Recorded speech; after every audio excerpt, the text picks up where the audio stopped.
strong force in nation building, and that force would be the youth of a nation. And we want to talk about the Nigerian youth and how they have fared in nation building and, of course, national development and integration and all that calls, for how to push the nation forward. For today, as we see it, I'll leave it, to your own interpretation how the Nigerian youth has fared. But what is coming out strongly is that the Nigerian youth may be the reason, again, why the nation might just go its separate ways. Because looking at it, from the southeast, IPOD, and then you come to the southwest, Ududua, clamor for Ududua, IPOD for Biafra, and of course the Arewa youths too, and all they bring in, to the national space. People are saying it is worrisome today, and what has to be done about that? We'll be looking at it today. Youth restiveness is an issue too. And why is it that our youth today are a thing of concern for everyone? Now, I'm taking this from, yes, he's a preacher man, but a man that has national and international reputation, and who has, really come out in strong terms about the Nigerian youth, and saying that the social media, as it is taking away the future of our youth. So much concentration on the social media and what is coming out of it, that our youths are not, looking at what the future may hold for them. And so this is becoming worrisome. And of course, we just do know that the Boko Haram fight that we're saying, kidnapping, banditry, all, surrounds this age, this strong age, this age of youthful exuberance and all of that. So our concern this morning is just going to be on the Nigerian youth and how they have fared in nation building, national unity, and integration. My guest this morning is my colleague in the House, is a political analyst, and he holds the program Ground Zero, which holds on politics and of course what has to do with integration of all sorts coming from the nation. My guest this morning is Ehis. Good morning, glad to have you. Good morning, Tony. I'm happy to be here. Yes, I gave a background there about how the Nigerian youth has fared. Now again, let me just put a little cushion to it, that in this nation, in this great nation, we've had youths that have held up to the position of heads of state of the country. Going back, we look at late the sage Obafemi Awolowo. We look at the Premier of the North. We also look at General Yakubu Gowon. We look at Murtala Mohammed. At the time that they held regions and the state, the nation, they were at youthful age. And so today we talk about lazy Nigerian youth. Today we say we cannot trust the youths with a position of leadership. Now, what has gone wrong along the line? Very big question, but I am sure after our discussion today, we'll have an idea of the answers to the reason why the Nigerian youth, I wouldn't call him lazy, but frustrated. That's how I see it. You looking at Nigeria's history and how it all started right from pre-independence, independence, and even just after that, we had young, vibrant people coming to build a nation that we are all part of today. But along the line, there were so many things that happened, and the new generation of youths became frustrated, and that frustration is rearing its heads in different agitations that we are having. Agitation for inclusion, agitation for more space, agitation for creation of states. That's forming different things. One thing, the young person would always be the young person, full of energy, bubbling and all of that, coupled with a young man full of energy, bubbling, now educated. He would have so many ideas running around his head. Yes, he might be smart, intelligent, has ideas, but maybe lacking in experience. And the Nigerian equation, why we have some issues, from my own perspective now, is that we have the old generation that has the experience and all of that. But can I say they can match the youth when it comes to knowledge? I don't really think so, because knowledge is dynamic. It's evolving every day. And the things that in my time, I could recall that in my time, My father would tell me that if you are not smarter than me, then it's either you're not doing well or I, your father, have not brought you up properly. Now, the average Nigerian youth is agitating for so many things because, one, they are jobless. Jobless in the sense that not that they don't want to work. The jobs are not just there for them to do. That's one. Two, the leaders before now did not plan properly, and this also will hang on the neck of our colonialists because they didn't put in place a system that would help us to be truly and sincerely independent. So the kind of education we had in Nigeria, our educational system was not one that would build entrepreneurs that would come to help develop the nation, but rather we had an educational system that was just building administrators that would administrate on behalf of some people that would help to think of development for us elsewhere. And all of that is what we are having today. Unfortunately, in the mid-60s, the army came into the system, and that was the beginning of the end for us all. Because when the army came in, they had to jettison so many things that naturally over the years would have learned and stabilized. So all through that almost 20-something years that the military was in charge, I would say the growth, the political and administrative development of Nigeria stagnated. So eventually when they handed it back to the civilian, we just had roughly about 4 years when Shagari came in. Before we would even stabilize, they came back again and took over, and we had almost another 20-something years span. So cumulatively, I would say that if we want to, in true sense, look at the number of years put into development of a democracy in the political and administrative component of a democracy, I would say we are not doing badly, because we have roughly just less than the first 4 or 5 years of the first democracy, the 4 years of Shagari's regime, then now the 20 years, roughly 25 years out of our 62 years of independence. Less than half of it, we were not allowed to really grow. And in all of this time, the young generation, those that were supposed to take over, were the ones that were not given a space. We now had those that have always been there, being the only ones that will always be available to be elected. Now, eventually when the military left, we now had a militarized democracy, whereby it is not a reign of intelligence again, but rather a reign of who you know or the power that you wield. And how many people can we say? Because in the power equation, not too many people are the real power brokers. The larger population are not part of the power brokers, and the youth come from the larger population. It's just the young persons from some privileged families or clique that I would say are actually involved in the scheme of things, and that has resulted in this level of the disgruntled youths that we have that are agitating for so many things. Because if you really look at it, the older generation, because maybe they have been bullied, if I may use that word, into submission, they don't really agitate for much. Just let me live my life, feed myself, my family, and life goes on. But the younger generation that have traveled and those that have access through the internet to see what happens in other parts of the world know that we have a long way to go. Because of that, that's why we have this high agitation for inclusion from one segment. Then another segment is saying, let us just go our way. They're not forgetting too that even the drafters of our constitution, the manual that is helping us to stay together, also did not put a document that would give the youths confidence. Because if we look at other parts of the country, sir, you'd agree a less than 35 years old Macron, the president of one of the world powers?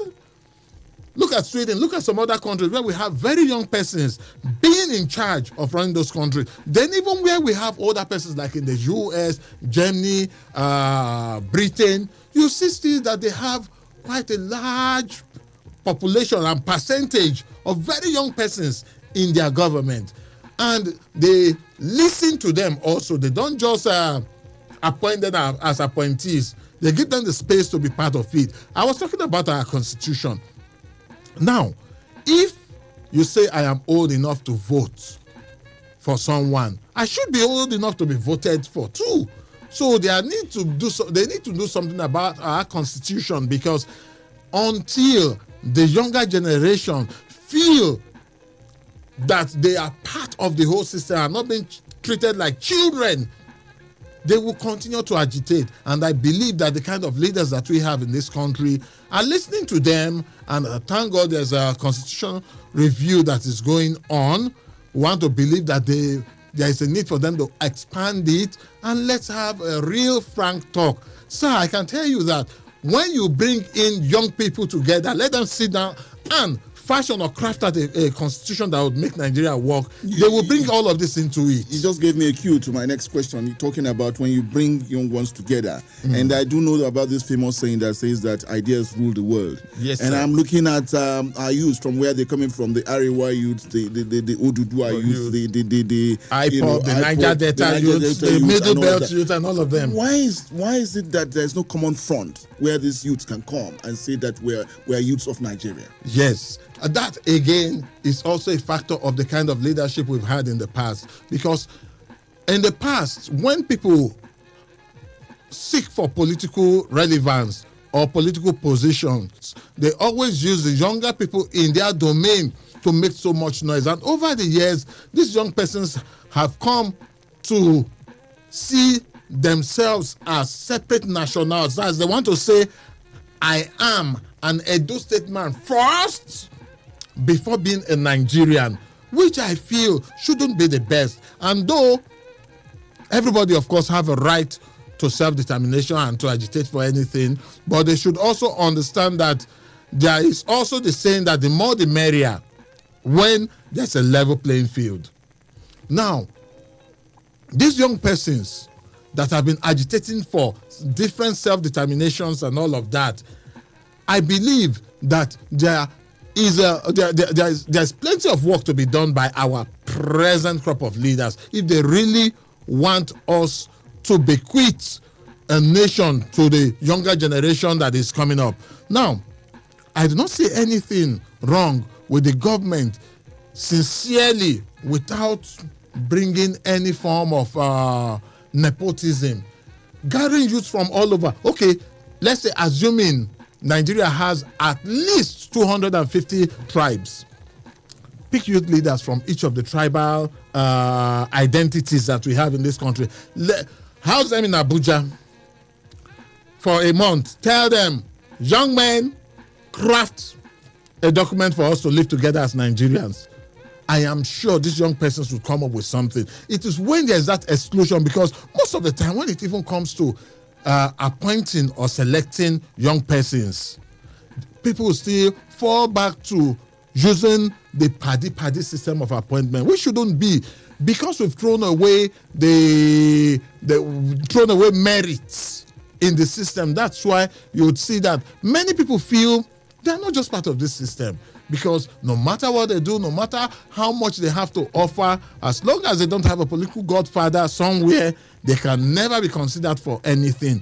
And you really cannot blame them, because that is what it seems like when you look at the kind of appointment and opportunities that's given to the young persons. Now, because the older generations are drilled into their heads that you are different from the other person, that is the reason why this sectional, tribal, or national, or not national, nations agitation is coming to the fore now. Like I said, it boils down to nepotism in the system. That's why all of these agitations are coming up. Because if, take for example, we have representation across board, there wouldn't be most of these agitations, and let it be young persons that can connect with their fellow young ones, even in these different tribes and regions. This agitation would almost be nothing. I recall that before now, even the IPOB, the runaway IPOB man, Nnamdi Kanu, before now it was folks from his end of the country that were telling him to shut up. because they felt that he really does not have any reason to be crying wolf when there is none. But as it stands presently, many persons from his own region now are beginning to say, yeah, this young man has a reason to cry wolf. Because when you put on the table what we have on ground, people from that region seem to be not properly represented. And that's the reason why they are crying. And when you go to the Southwest now, there are issues they have in the Southwest that they are crying for and want the government to take care of, which unfortunately it does not seem as if the government is taking care of it the way that they are seeing results on ground. So they are also crying. When you even come to the North too, same thing. Can we say that if you look all across the North, right from the Northwest, North Central to the Northeast, still cries that things, banditry is becoming a norm, kidnapping and all of that. And most of the time, the young ones bear the brunt, because these young persons that we are talking about now, we are looking at people from, well, the United Nations is saying from 35, but in Nigeria, let's say from 40 down to 20. Most of the time when these things happen, a large percentage of the young ones may be kidnapped or killed. When it happens in the villages and so, their grandparents and fathers may be the ones that bear the brunt, and maybe some of these men not ready to take up responsibility of families, are trust that load is thrust on them. That's why we have all of this agitation. If the government in sincerity will call these young persons together across board, not mind it, identify all the tribal units. If there are 1,000 tribal units in Nigeria, get one representative from each of the tribal units. Let them come together and talk. I still take you back, still to, the youth and when what they will be seen at Cradle, or when you can talk to them. I go back now to student unionism. Yes. And I go back to the time when the students of Nigeria could talk with one voice. I remember, recalling the incident of Ali Must Go. Yes. And how it brought the Nigerian students, from north, east, south, all, spoke with one voice that Ali must go. And this was just increment in feeding arrangements of students and all of that. But, that a bullet fell as a university student of University of Lagos, Ahmadu Bello University took it off. And the UNN took it off everywhere. Took it off, and that was one voice. You could talk about one voice for the youth. And since then, unionism is a thing that we all know that it's just not there again. That is why I still blame the military for everything that we are going through. Because I remember the brutal faults that students were dealt with then, even if they were fighting for a just cause. And since then, somehow the military found a way to break the unions, influence those that they will influence, harass those that will harass, bully those that they would bully. And at the end of the day, we have unionism that is like a shadow of itself, how it should be, how it used to be rather. And all of that, too, is the major reason why today is difficult. You remember, apart from the Ali Must Go, there was a structural adjustment strike in 1988 that also all institutions in the country, down to both the student union and the university teachers, that's the ASU. And it was also a nationwide thing that Babangida was forced to step back and take a second look at the structural adjustment program. That was the score. Yes, of course, the military found a way to still do what they wanted to do, but they did not just come out and rub it in the way they do presently. Now, the National Association of Nigerian Students is a strong political force. If you look at many of the young persons in and around the corridors of power, you see that they were either former leaders, active members, or executive of the National Association of Nigerian Students. Many people in the lower and upper chambers were strong members and ESCO of this. Now, the unions are still strong, but unfortunately, they use them to achieve things that are different from what should be. Now, take for example, you would see, I'll just be discreet about this. I won't mention names or persons involved. About 12, 13 years ago, there was a strong unionist in Futa that had issues, and a Senate president stepped in a governor stepped in. You can imagine National Association of Nigerian Students wanting to conduct their elections. You see representative from the presidency coming to say, this is my candidate, dropping good money, life-changing amount of money. You see governors coming in, strong legislators coming in just to influence and have their boys there.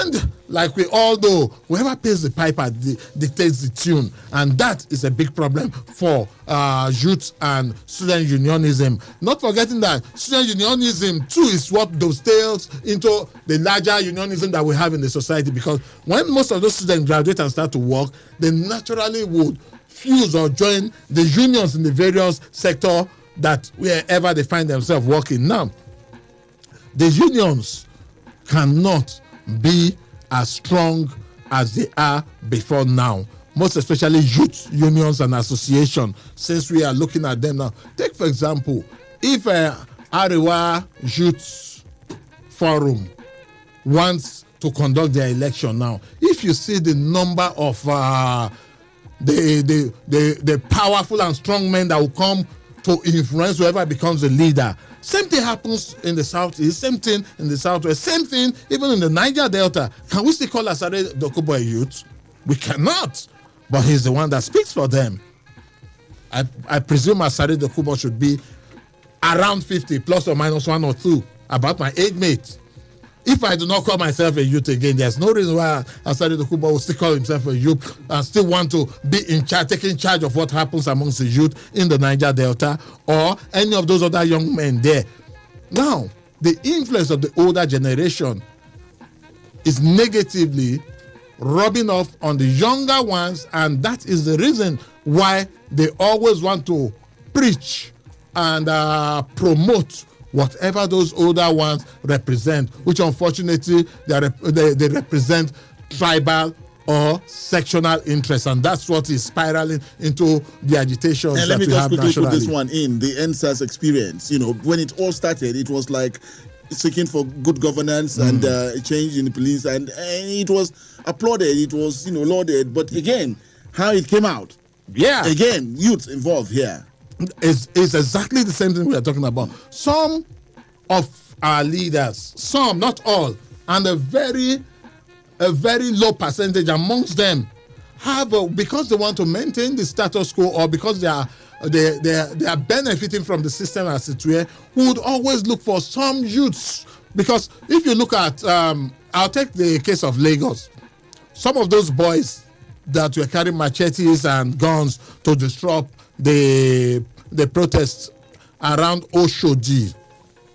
One of them is a very popular thug. When I was down south, he was still a small boy. When I was down south, that one particular guy that was holding machete, I didn't remember his face, but some of my friends were trying to remind me. They were telling me, remember one small boy? So that was the guy. The guy did not go beyond Form 3 in the secondary school. He dropped out, became a thug, and became very popular with the political class, and they would always fund him. And for crying out loud, how would a fellow young man go and attack other young people that are seeking for better government for everybody? Now, this comes to education and the kind of miseducation that some of these young people get. While some people are educated, maybe they don't have, or they did not see the need for proper education, will not allow or will not encourage their children to go to school. That's on one hand. Then the political class some are not too keen on the quality of education that people get, because a properly educated young man, even when he wants to agitate for something, will not destroy to agitate for it. Just like what we are seeing in some parts of the country now, where people are destroying because they want to agitate for something. End of the day, they will spend so much resources and time rebuilding those things, even if they are given what they want. Take, for example, they ask them, okay, since you have agreed that you want to go, now go. It will take them years to rebuild all of those things. It will cost them so much money and all of that. And that is where the quality of education that the younger generation are getting comes into play now. Everything, yes, the youth may be agitating, but I believe that the agitation is as a result of what the generation before them dealt them. So the generation before them is just getting paid for what they have dealt to the younger generation, which unfortunately is this agitation and cries, which I believe that if they call this segment of the people, they still can sit down, talk, and see reason why we can make it better together. The program is Perspectives this morning, and we're talking about youth in national development and integration too for the Nigerian youth, how he has fared over the years. Issues to be discussed here, and sharing thoughts with me on that, political analyst in the house, Ahis Agmo, producer of Ground Zero, sharing his thoughts with me, and you have yours too. And the course of the program, we have our lines open to get, to hear yours too about why our youths are just not focused, as some people would say, and not in this, taking the issue of national development and integration very seriously. We'll come back after this break. Welcome back. Is the program Perspectives this morning, and we're looking at the Nigerian youth and how he has fared in matters of the country, and sharing thoughts with us on that. Ahis Agmo, our political in-house analyst, with us this morning. Now, one area again that we look at on national integration and so much that has been done there would be the NYSC, the National Youth Service Corps. And of course, we'll go back to the time that this was inaugurated. General Gowon must come, into the picture here, and the ideas of having the NYSC. Now, one good thing about the National, Youth Service Corps now is that listening to the Minister of Youth and Sport, Chief Sunday Dari, he had inaugurated the board of the NYSC. So we know that government still holds on strongly to the NYSC, much that we're getting people saying scrap the NYSC, it has outlived its purpose and all of that. But government still believes that the NYSC is a strong tool to foster national unity amongst our youth. For you, Ahis, the National Youth Service Corps, all of this came after the war. Yes. And what it has done in integration, and of course we also see the bad picture it is giving now that people go to preferential areas of service and all of that is being put in now. But the NYC, and there's so much that's done on national integration and unity. Yes, the NYC has done so much, so much, and for anybody to even think of scrapping it, I would say that would be a disservice to the nation, because there are so many people that wouldn't have known any other part of the country if they've not gone to serve. There are so many people that wouldn't have understood the culture and religion of other parts of the country if they've not gone to serve. Because, yes, I would say yes, my primary school was in Kano before I went to the south for like 12, 13 years before coming back to the north. There were opinions I formed about the north that when I got back to the north, I realized that, no, it wasn't that way. Yes, when I was in the south schooling, I always had the opinion that in the north, no Christians at all. So when I see someone saying a Christian and northerner, the impression I have is that, one of those my brothers that are claiming to be northerners. I never knew that, yes, there are indigenous northerners that were Christians until I came back to the north. And I would say that the NYSC has done so much for this country, and people unfortunately do not understand it. For me, I would even agitate an expansion of the NYSC. Maybe we look at what's done in Ukraine or what's done in Israel, when you must mandatorily serve the nation as a young man. Once you are 17 or 18, you must go and put that 3 years. For Nigeria, maybe we may not have the resources to sustain it, but we must work and fashion out a way whereby any young man that has been confirmed to be a Nigerian from birth must go on a form of national service where you must be sent to other parts of the country, whether educated or not educated. Because if you really look at it, most of the people that foment all of these troubles as the foot soldiers are those that are not educated at all. If they get some form of national orientation and they go to other parts of the country to experience way of life in those other parts of the country, even if it's 3 or 6 months, then there'll be a rethink. Just like what is done in the former Soviet Union. Is it Georgia? One of the countries in the former Soviet Union. They have a mandatory youth service of 18 months. The government would only provide everything that you need. They take them to camps. The government would only provide everything that you need for you in the first 6 months. During that process, they'll give you their national orientation, knowing what the nation stands for and understanding it. Then they will not teach you survival skills and teach you entrepreneurial skills. It's everybody's taking there, educated, uneducated. As long as you have met that age bracket, you must go there to put in that compulsory 18 months of national service where they take you through all of this. Then you integrate with other people that you've never met before. Then after about 9 months, they'll provide you with everything. You guys will survive on your own, because within that period, they would have started the camp farm and all of that, where you get everything that you need and even sell out. For those that are in the engineering or technical aspect of it, they even produce things that they sell to the outside world and they make money. At the end of that service, the government will start them up. Those that have entrepreneurial skills, the government will start them off with some startup pack. Those that want to work, those that they have identified for different aspects, that way they would. If Nigeria has a thing like that does not just start and ends with the education, because I recall at the beginning of it, I think NCE, we are also doing youth service at the start of it. But along the line, they they removed NCEs from it. I would suggest strongly that every Nigerian youth that is hitting the age of 17, 18, that is not in school, must be made to go through a compulsory 3 to 6 months of national service, where they'll be paid, they'll be taught about nationhood, and they would also be sent to different parts of the country. Take, for example, if they send my child to Maiduguri, and they send someone's child, if they send my child, an Isha man, to be in Maiduguri in the care of a Kanuri man, and they send a Kanuri man's son or daughter to me, I will take care of that child the way that I know that they will take care of my child too. That way we are building national integration.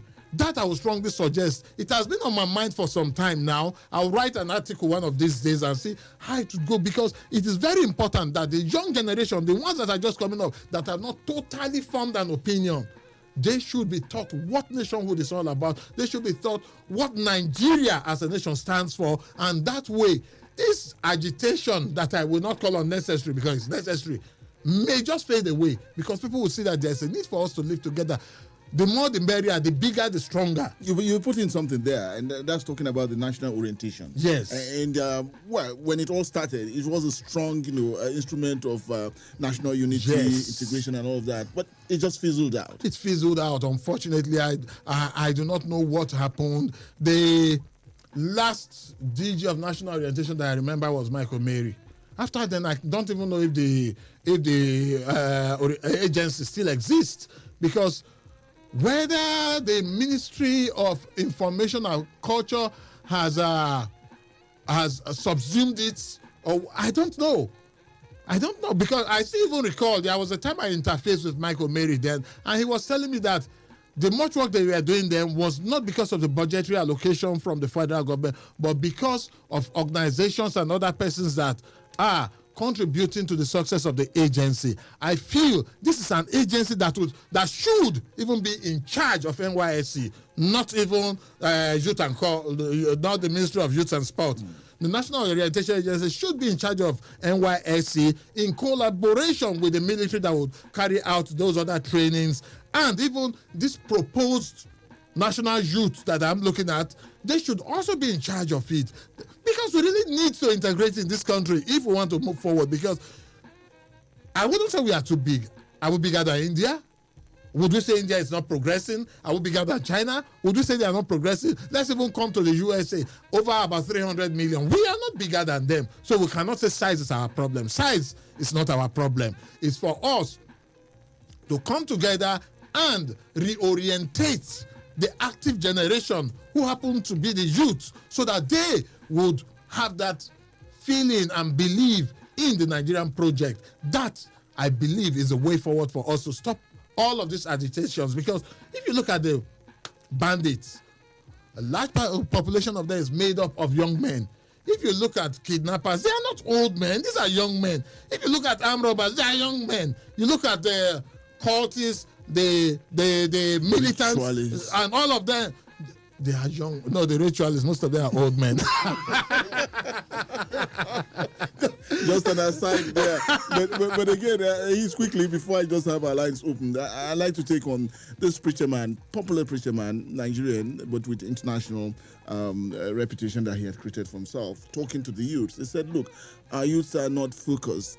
Today, the social media has taken, the focus, of our youths. They are into the social media and they get everything from there, and so not thinking about their future or what the future holds for them. They're just in the social media, and so your concerns here. Yeah, but unfortunately, the preacher man is speaking from his perspective, because I'll say the social media is a new world. That's the way to go, because even that preacher man is also on the social media. If we say the social media takes so much of their time, then create what would take up their time. And even as we speak, even on those platforms, if you know the volume of e-commerce that takes place there, you'd know that, yes, if the social media was not there, the youths that are not focused wouldn't have still be focused. Those that are focused are focused. Just that it is becoming popular now, and it's a reflection of the society. So it's an e-portal. An e-portal reflection of the society. These young persons, if the social media did not exist, still wouldn't have been focused. The ones that are focused are. I would not want to say that we should scrap it or we should gag it because we think it's taking so much of their time. It's not really. It's just another platform for them to express. Those that are there to do business are doing business. Those that are there to be e-politicians are there. Those that are there to be e-warriors are there, and all of that is a platform. Yes, it needs to be regulated, but not controlled. And because the thin line between regulation and control is so thin, so people are afraid to even encourage regulation, because we wouldn't even know when it now becomes control. All in all, the e-platform, the social media, the internet has come to stay. Let us all teach our younger generation how to be relevant, how to do right even when they are on that platform, how to think right, and how to promote that which represents what we stand for. I strongly believe that when the young people go there, they should indigenize what is foreign, they should localize what is national, and they should emphasize what is Nigerian. That way, we'll have a very strong nation that we all will be proud of. Let's get your thoughts here too on these numbers: 081 40,000 989, 081 40,000 989, or 070 87 800 989, 070 87 800 989. We're talking about the youths of Nigeria and how they fared in the affairs of the nation, and of course we're talking about national unity, integration, and as they are the engine room for any developed nation. How have they fared? Hello, good morning. Good morning, Mr. Chanyalabi. Good morning. Mr. Aziz, good morning. Good morning, sir. My name is Musa Bala. Musa Bala. Yes, honestly speaking, let me say you have spoken very well, but let me quickly add my own contribution. You see, by the time that you decided to play personal politics with the youth and with the life of the people, you further divide the country. Nobody stops anybody from making any agitation, so long you are doing that at the right way. How do you expect the youth of Nigeria to come together? I will give you two examples. When the youth in the Southwest deliberately attack the people of another region in the name of agitation, the youth of the Southeast did the same thing. Can you call that a national agitation or any agitation, apart from burning down of properties, both public and private?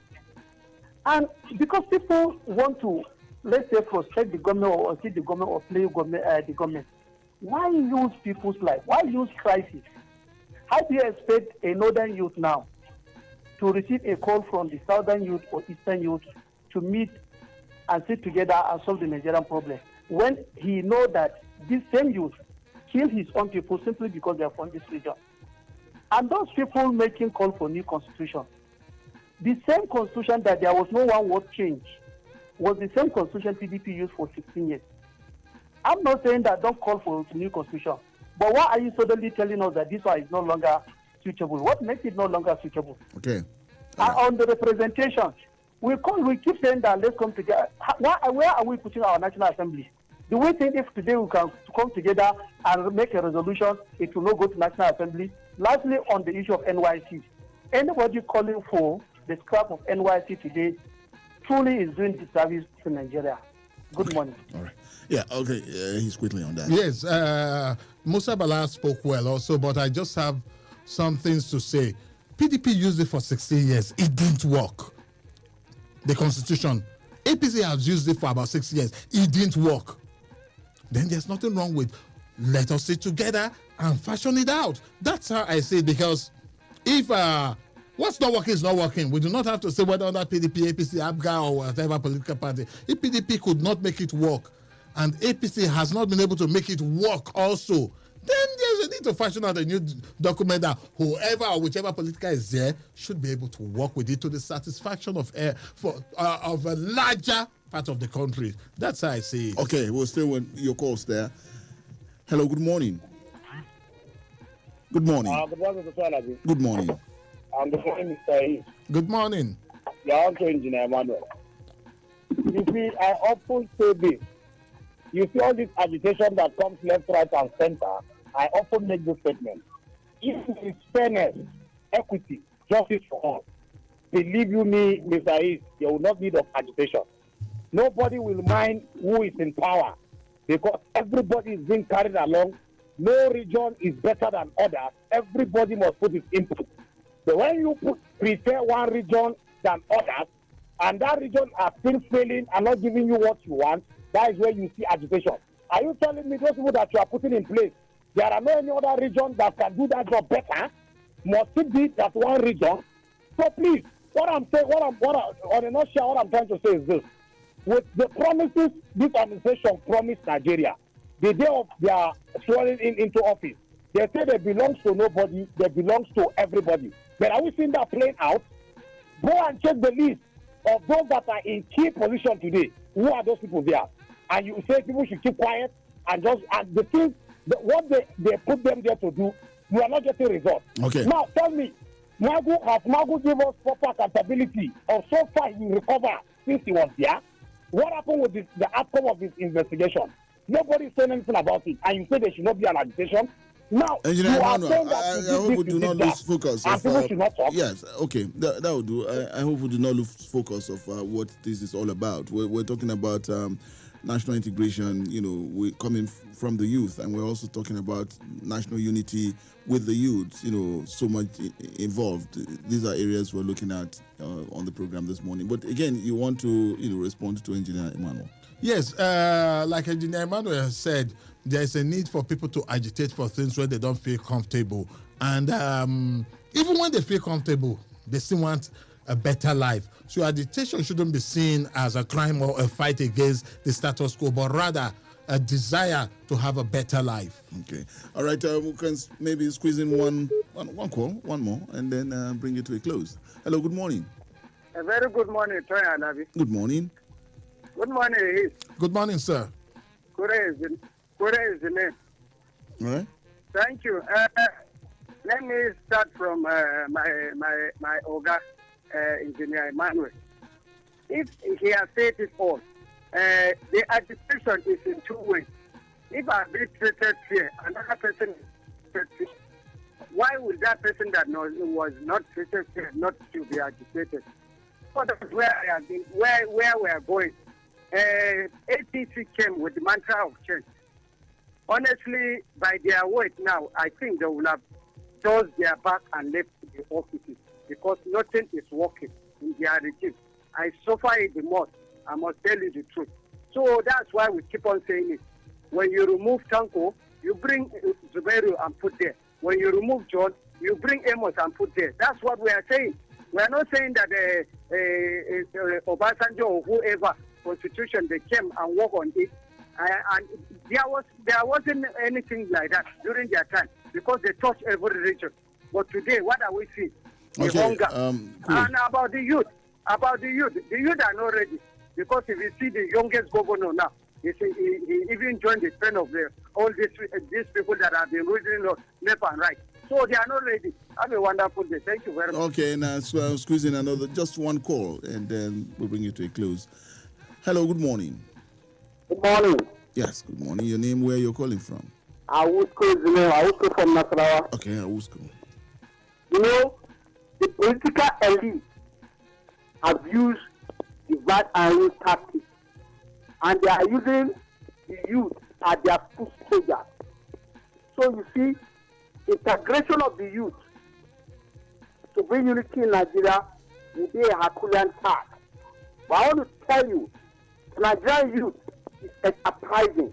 The Nigerian youth, if given the platform, it can perform. Because they prove it in US and Europe. They are one of the best in the world.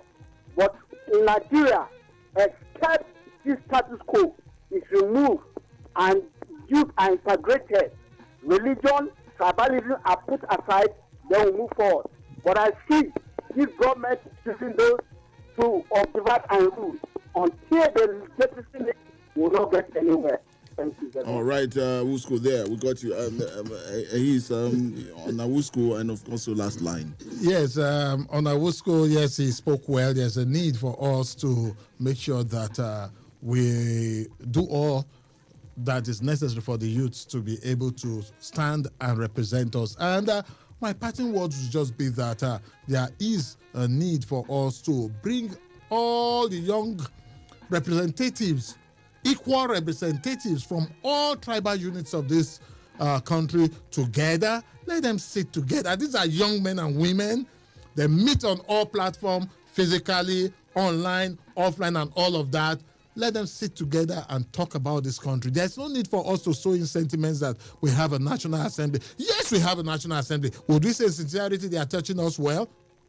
I wouldn't say so. So let us think of how we can bring these young persons together, because whether we like it or not, we can never be smarter than those coming from behind us. We may have better experience, but we can never be smarter than them, because even as human beings, as we evolve, evolutionary trend has even made it that way that those coming behind us will be smarter than us, stronger than us, faster than us, and all of that. Nigeria needs to key into the mainstream, and the youth of this nation hold the key to a great future for Nigeria. Let's get them involved and create that space for them. We shouldn't give them the option of fighting for them. If they fight for it, they will get it because they are stronger than us.